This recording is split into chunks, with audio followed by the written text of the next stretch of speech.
कहा जा सकता है कि भारतीय रेल नए नए तरीकों को ईजाद कर रही है ताकि भारतीय रेल और बेहतर तरीके से चल सके। इस वक्त हम ताजपुर में मौजूद हैं।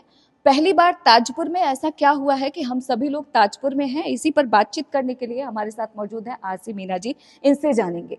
सबसे पहले आप बताएं, ताजपुर इतना मशहूर रेलवे की वजह से क्यों हुआ है? देखिए, उसका एक कारण यह है कि यहाँ पे डायरेक्ट ड्राइव इलेक्ट्रॉनिक इंटरलॉकिंग जो कि इंडियन रेलवे में पहली बार इम्प्लीमेंट हुआ है, वो यहीं पे कमीशन हुआ है लास्ट ईयर 8 नवंबर 2024 को।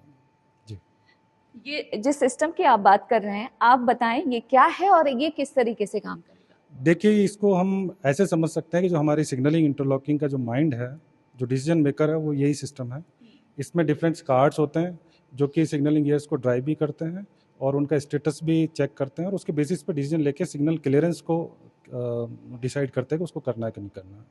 क्योंकि देखा जाए तो ये पहली बार है, भारत में पहली बार ऐसा हुआ है, जापानी टेक्नोलॉजी का इस्तेमाल किया गया है। इससे कितना फायदा है और क्या कहा जा सकता है कि ये आगे और किस तरीके से भारतीय रेल इसका इस्तेमाल करेगी? अ, सबसे बड़ा फ़ायदा ये है कि इसमें जो हमारी रिले की रिक्वायरमेंट है वो बहुत कम हो गई है। अराउंड 80% आप रिले इसमें जो है हमको कम लगानी पड़ती है। तो उसकी जो वायरिंग करनी पड़ती थी उसमें बहुत सारे इश्यूज लेटर ऑन आते थे मेंटेनेंस पॉइंट ऑफ व्यू से, और वो फेलियर के कारण भी बनते थे। तो वो उनकी संख्या कम होने से वो जो केसेस थे फेलियर के वो कम हो जाएंगे, तो रिलायबिलिटी एक तरीके से इंप्रूव होगी।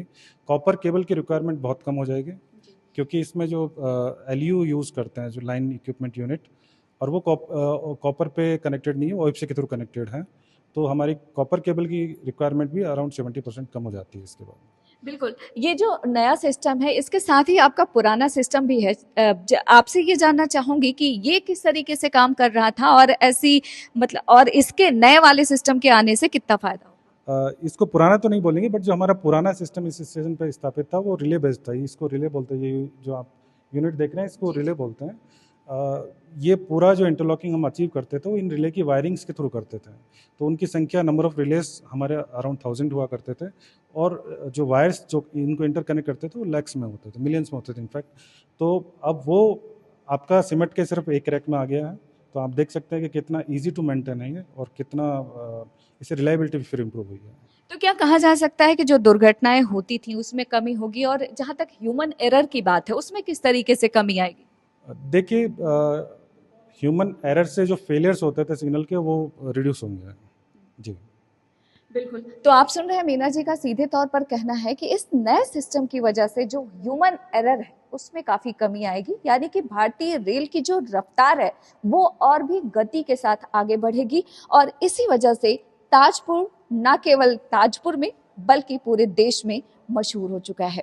ताजपुर से इंडिया पोस्ट न्यूज के लिए ममता चतुर्वेदी।